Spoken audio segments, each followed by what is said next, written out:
Thank you so much for tuning in to yet another episode of the Real Israel Podcast with me, your host, Chaim Mailspin. Join us as we dive into Israel's past, present, and future as we explore the rich history, current events, and visionary perspectives shaping this dynamic region. Welcome to another episode of the Real Israel Podcast with me, your host, Chaim Mailspin. I'm so honored to be, again, with Professor Mordecai Kedar. He was my professor back in the day when I got my degree in the Reichman University, which is government, diplomacy, strategy, history of the Middle East, many things that people study there.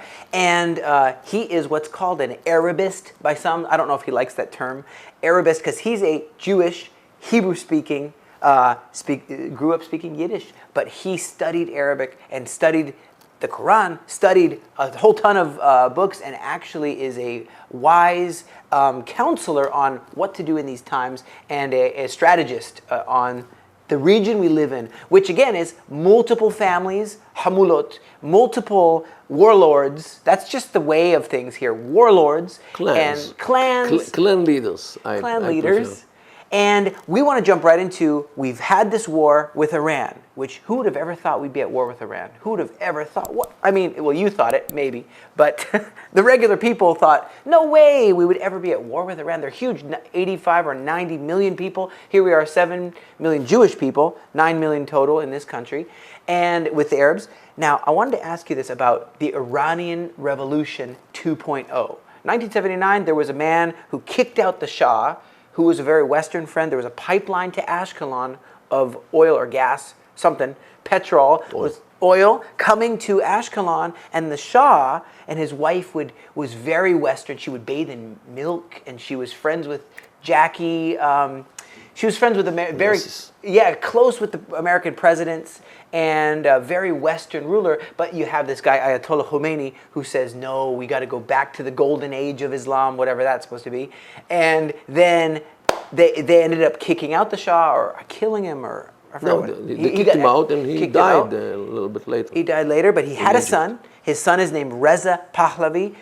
Some of us got to meet him. He came to the Western Wall, the Kotel HaMaravi, and he declared, I stand with Israel.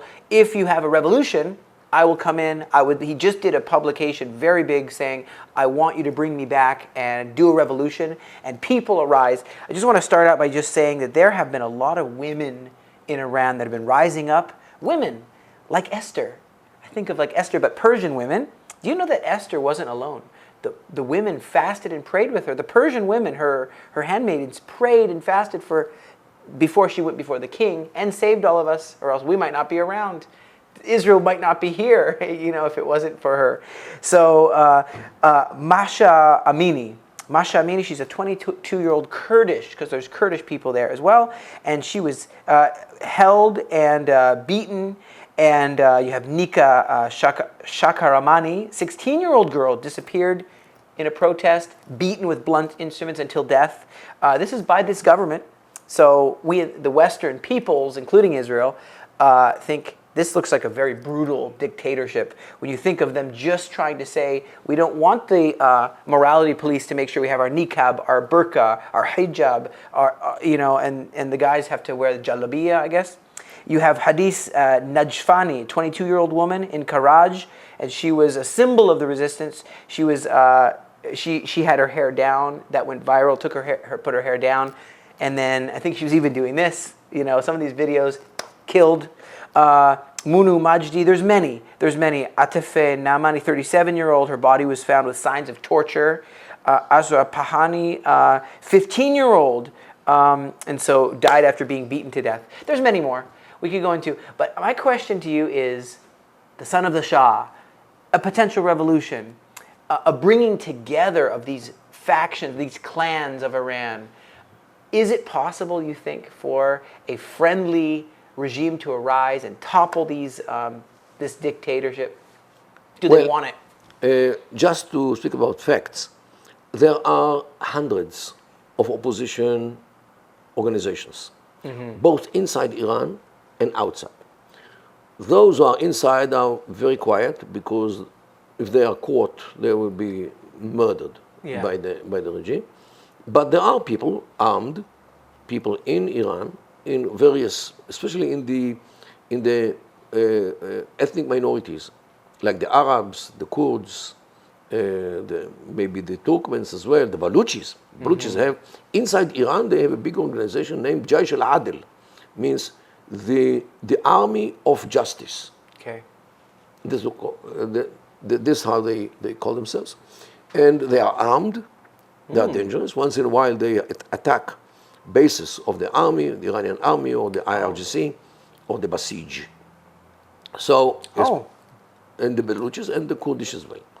So, but outside from Iran, there are many, many organizations. Some of them are run by Persians who want to continue to control all the country with all the minorities, yet they want to change the regime. There are others, expats from Iran, who are like Kurdish or Turkmens or whatever, and they want to divide the country. Means to establish ethnic states on the ruins of the country, just like what happened with the Soviet Union, or Yugoslavia, or Czechoslovakia. So there are many trends, many directions, and some of them actually contradict each other, because the Persians, who want to keep the country together, as an but opposition to the regime, they are in difference from those who want to topple the regime and to divide the state. Right. So they are not united, and sometimes work against each other. That's why they have almost no power to do anything against the regime.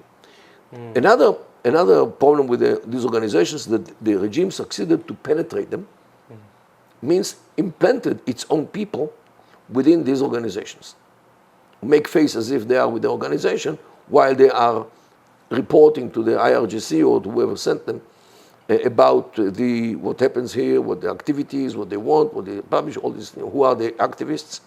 And if one of the activists will show up in Iran one day, this is his end. So this is why, in spite of the fact that we are talking now about a regime which was in power since 1979, means 46 years. Right. 46 years, all the oppositions have not yet succeeded to topple it because of these things, so fragmentation and the differences between the organizations and the fact that they are penetrated by the regime. This is one thing. Second thing, during the 12-day war between Israel and Iran, between June 13 and June 25, you could very easily see an upheaval within all the organizations, both in Iran and outside. You started seeing them talking, gathering, planning, going to the media, going to the streets. You saw that they feel that something is really happening, something which might topple the regime or might weaken it in a way or a degree which will enable us, whoever us are, to do something in order to push it down the abyss. And this, you couldn't ignore it. It was so obvious because the Shah started to speak in public to the people.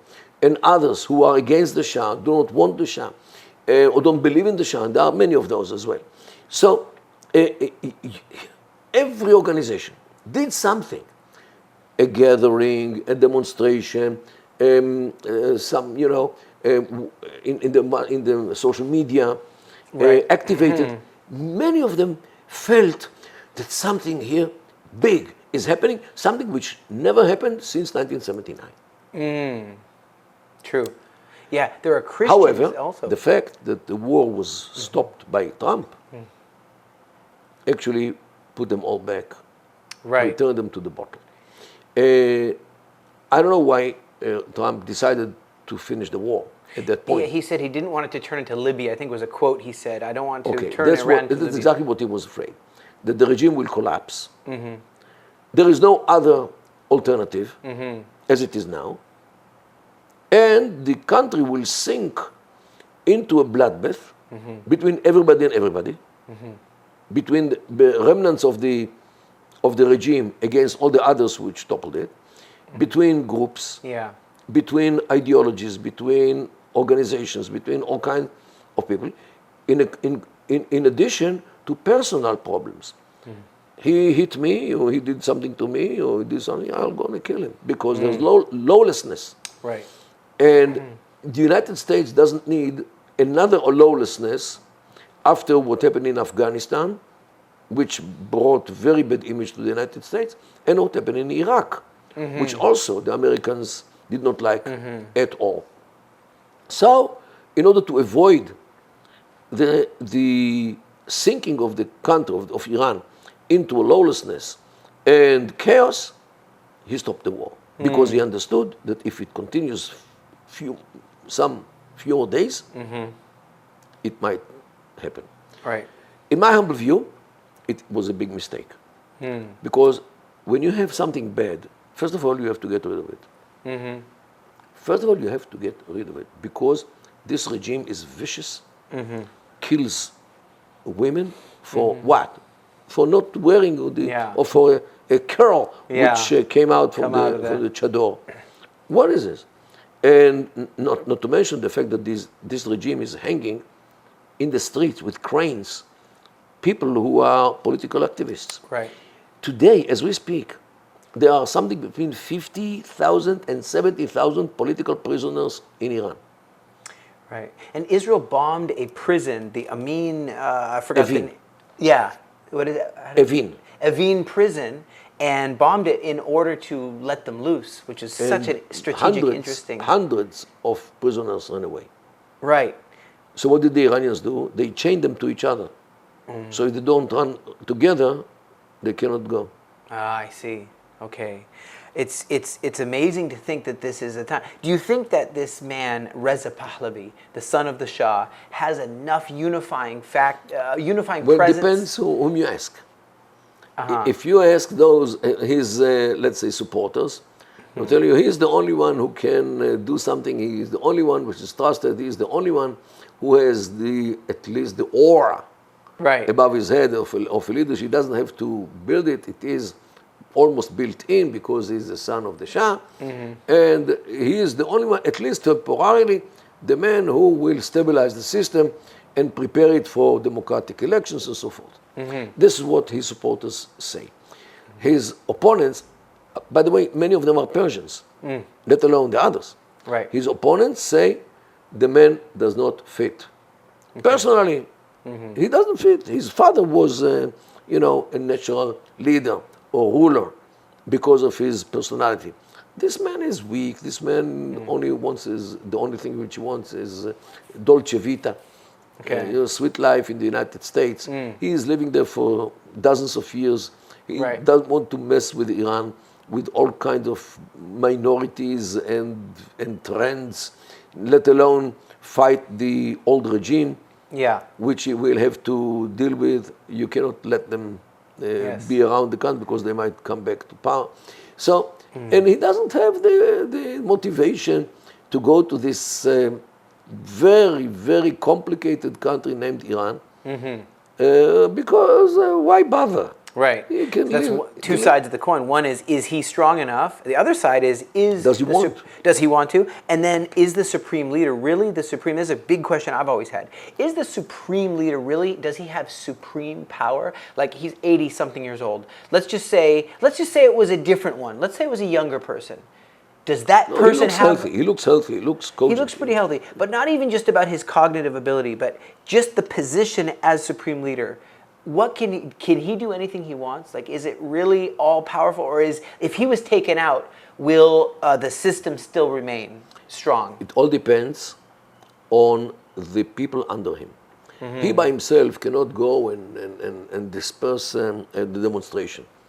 He needs a police. He needs people who will be loyal to him before they are loyal to the people.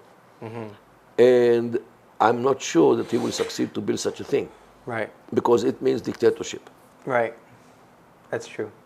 And don't forget that democracy, which many Iranians are talking about, which they desire to have, is something which is built on education. Democracy actually is a regime which everybody is his own dictator, who tells himself, You don't push, you don't shout, if you go to a store, Right. if you break, you pay. Right. You stand in line, you honor the others, you don't harass, especially women, you don't steal, you don't kill, you behave. Yeah. Actually, There's rule of law. one Egyptian friend once told me that democracy is the biggest dictatorship because everybody is dictator of himself, restraining himself from doing things which he might do. Don't Right. steal, don't take Yeah. things which don't Kill belong to you. someone, you can't do it. And Yeah. this is what enables democracy to be because everybody is his own Right. policeman Right. or dictator. Yes. If you think about this, Yeah. about rules of the society. Yes. You don't disobey the rules. Yes. And if everybody feels bounded by the rules Right. of the society, now you can have elections, now you can agree Right. on a system which will run the country because everybody restrains himself from acting against the system Right. because this is unacceptable. So Right. only in societies Right. which each and every person feels that he should restrain himself in order to enable the society to exist, Right. only there you can have a democracy. Yeah, you know. So, yeah. but the Iranian people were not brought up Right. on such an idea. Well, you think of back to 1688 and William of Orange bringing the first, essentially, Bill of Rights, rights to own property, rights to live. That was hard for people to receive. Back in England, and it was tried in this island called England, a Bill of Rights, rights to property, common law, they called it. And you are allowed to have certain things as a human. This was very strange in 1688, which was essentially a miracle how the West even exists. That's what I was saying in the other podcast. It's a miracle, really, that people, contrary to the warlike, biggest, loudest, strongest man can rule, but now we actually have law and those who are the sheriffs who defend the law, and we have a social contract in the West. But to establish all that, where you said there's no fertile ground for it, people aren't, I mean, there's 0.16% is Christians. Culture, it's the culture of the people. Right. Are there people who adhere to a toolbox of rules which is shared by everybody, and they restrain themselves, each and everyone restrains himself from acting against the rules. Yeah, or do they need a ruler to tell Or them they need a dictator. Usually when people have a dictator for a long time, they don't develop the ability to live with each other without. I'll give you a good example. Interesting. Iraq was a dictatorship under Saddam. Saddam Hussein. And one of the things which he really promoted, is the status of women. First of all, a university could not start their school year unless they have at least 40% girls, students. At least 40%. He promoted women because promoting women, in his view, was modernizing the society. And he wanted Iraq to run forward on the way to be modern state. And freedom of women, which is achieved by the fact that women are educated and work. After all, they go to university in order to learn some profession, lawyer, engineer, whatever. And this is what he wanted to have. And he actually pushed it by force, the freedom of women. The day she was ousted was the day of the biggest number of girls who were raped in Baghdad. Oh, after Saddam Hussein was taken out. Okay. When the people understood that the man is out, the first reaction was to rape girls who are walking to school. It's like a dictatorship, but a democratic dictatorship. I see what you mean. Yeah. Because people were not educated. They were afraid. In his days, if you touched a lady, you go to jail for who knows how long. Women could walk in Baghdad at 2 o'clock a.m. totally safely in the days of Saddam. Because he was with an iron fist. He hit anyone who would hurt a lady. Right. Why? Because he wanted to lift the status of women and to give them good feeling that they are equal and so forth. Right. But the minute which Right. he was ousted, the first reaction was rape against women and girls. And this what shows that you cannot tame people. If you want to educate them, educate them. Right. But you cannot force them because they don't turn to something else. On the contrary, Yeah. they want to go back to the caves or to the trees. Right. If you push them to modernism too hard. Too hard. Now, there's people that are watching that could be Christians. Now, Christians that supporters of Israel, people like that are like Mike Huckabee type people. And so there is, I heard there's 0.16% Christians in Iran right now. And there's, of course, traditional. Iran? Yeah, there's I a don't growing, think so. or There there's are a move. 16%. 0.16, like under 1%. Yeah, 0.16 is It's a very small amount. Yeah. But then you have they have a seat, the Christians have a seat in the Right. Majlis. Really? Okay. The Jews have one seat, Okay. and the Zoroastrians Okay. have one seat. Right, and there's traditional Christians like Chaldean Christians, Assyrian Christians, Well, they are divided Armenian to sects. Christians. They are divided to Right. denominations. And then there's those who it's new for them and they're feeling this passion. Do you think that perhaps if they distribute maybe Bibles, those Christians, maybe that will be a beginning to think of new thoughts? I'm not than sure just- that they are allowed. Yeah, to they're distribute right now the- they probably can't. Yeah.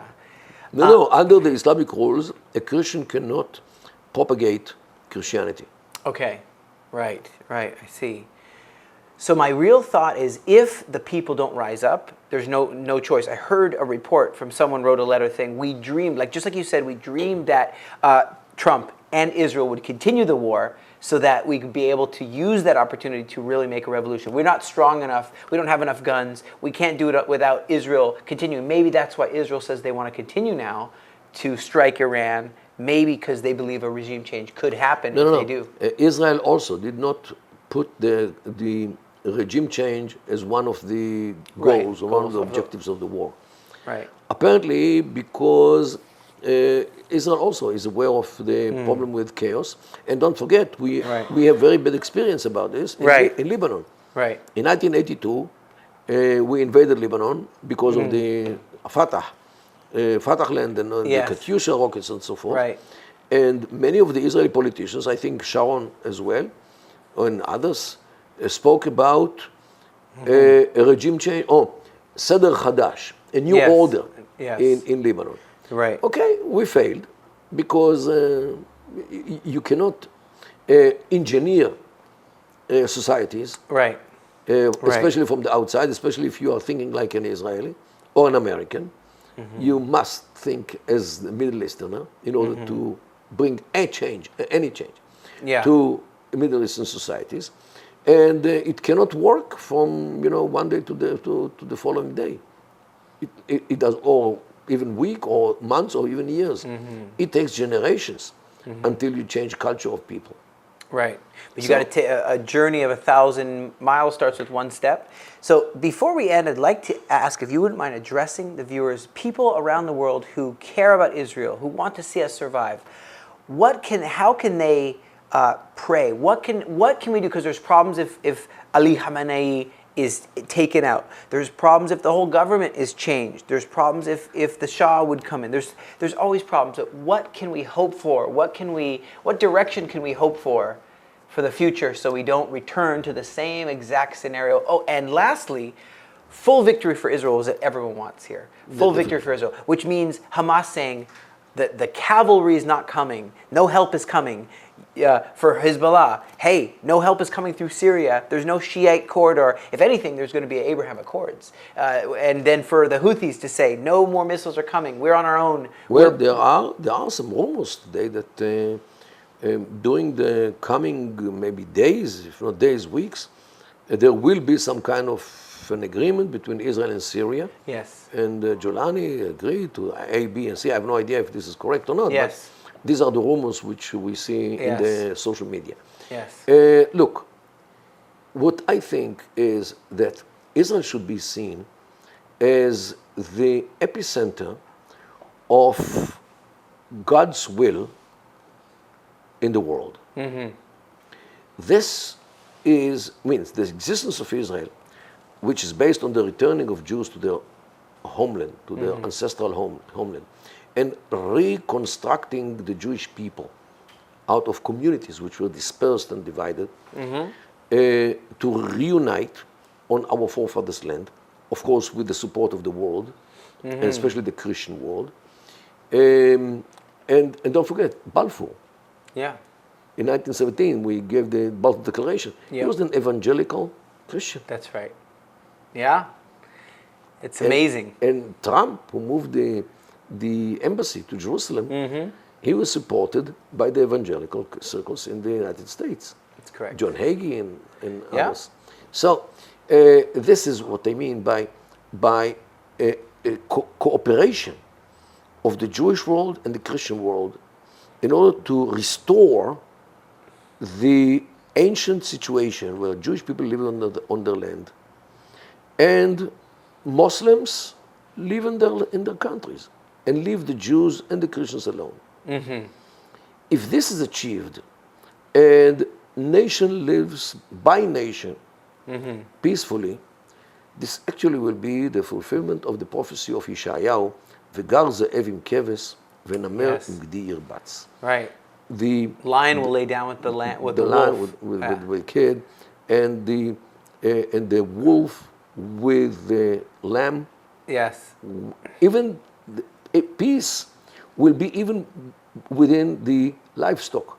Yes. Yeah. Even they will behave peacefully, let alone human beings who are cogent. And even the child will play with the snake like a play toy. Right. Yeah. So this is, I think, what we have to. This is the goal. Yeah. That the world supports Israel. Christian world lives peacefully within itself, and the Muslim world lives wherever they are, and leave the others alone. No jihad, no war, no bloodshed, no nothing. Right, and no exporting the revolution. They always say they want to export. This will be really a world which everybody will enjoy living in. Yeah. Let's hope that this is the trend. Yes. And when rogue countries like Iran, of organizations like Hamas, Hezbollah, and all the other jihadist organizations will be put in their place, will be re-educated in order to redesign their mindset and therefore their behavior as well. This is the hope, and this is what we should all try to achieve. Yes. Friends, we believe the Abraham Accords is going to continue. We believe in a great season of peace. Isaiah 19 highway going through Assyria, it says, Egypt my people, Assyria my handiwork, Israel my inheritance. We're believing for a beautiful season of peace. Israel itself is a miracle. There's Persian Jews here. There's American Jews. There's Jews from all over. B'nai Manasseh, people from Ethiopia. And we're together unified. We believe in a time of together we're stronger, and even that the nations who stand with Israel will stand strong in this time and show the bad guys that there is a God in Israel. Thank you so much for joining us. Thank you, Mordecai. Pleasure.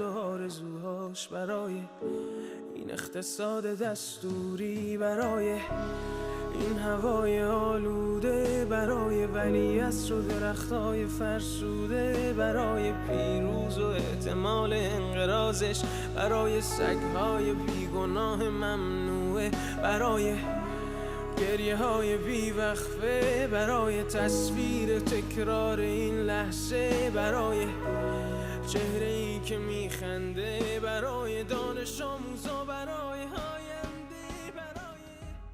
Thank you for tuning in to yet another episode of the Real Israel Podcast with me, Chaim Mailspin, where truth shines, dispelling the darkness. And if you found value in today's episode, please like it, comment, we want to hear from you, and subscribe. Click that notification bell and share it.